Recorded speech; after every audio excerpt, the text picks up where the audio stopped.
ఆశ్చర్యకరమైన బైబిల్ పాఠంగా హెచ్కేల్ గ్రంథము 42వ అధ్యాయం చదువుకుందాము.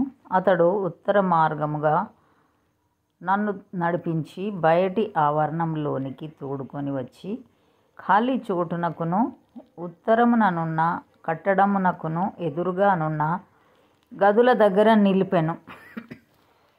ఆ కట్టడము 100 మూరల నిడివి గలదై ఉత్తర దిక్కున వాకిలి కలిగి 70 మూరల వెడల్పు గలది.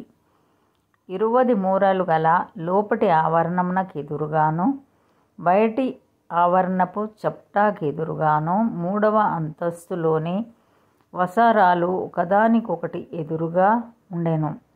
గదులకెదురుగా 10 మూరల వెడల్పు గల విహార స్థలముండెను.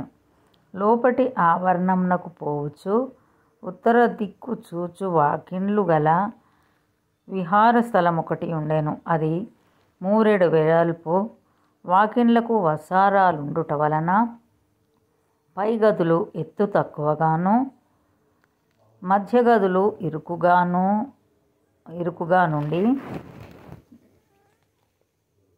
కురచవాయను.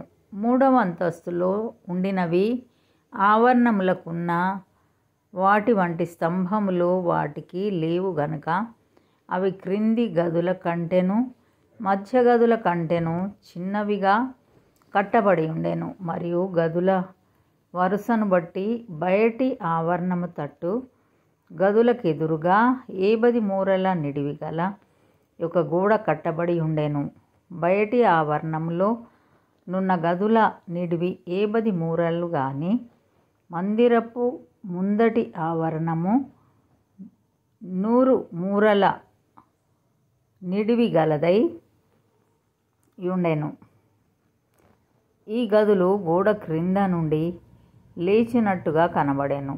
బయటి ఆవరణంలో నుండి వాటిలో ప్రవేశించుటకు తూర్పు దిక్కున మార్గముండెను. విడి చోటునకు ఎదురుగాను కట్టడమునకు ఎదురుగాను ఆవరణపు గోడ మందములో తూర్పు తట్టు కొన్ని గదులుండెను.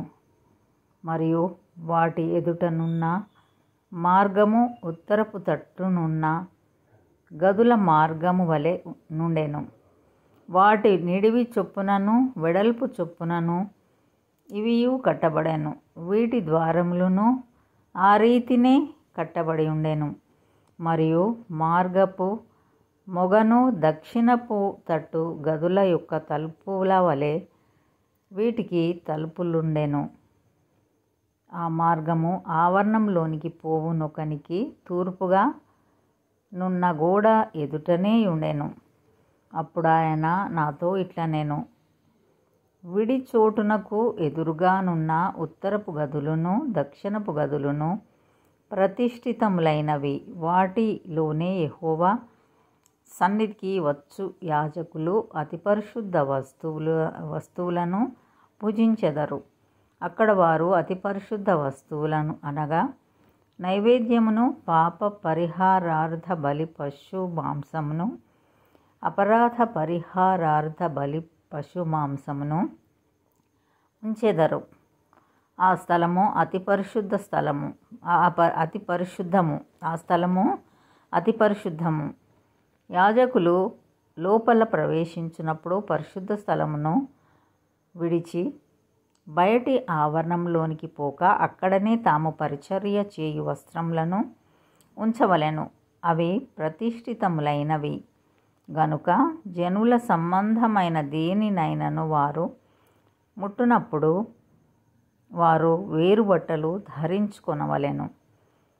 అతడు లోపటి మందిరమును కొలుచుట ముగించి నన్ను బయటికి తోడుకొని తూర్పు తట్టు చూచు గుమ్మమునకు వచ్చి చుట్టూను కొలిచెను. తూర్పు దిశను చుట్టూను కొలకర్రతో కొలువగా 500 బారలాయెను. ఉత్తర దిశను చుట్టూను కొలకర్రతో కొలువగా 500 బారలును. దక్షిణ దిశను కొలకర్రతో కొలువగా 500 బారలును. పశ్చిమ దిశను తిరిగి కొలకర్రతో కొలువగా 500 బారలును తేలెను.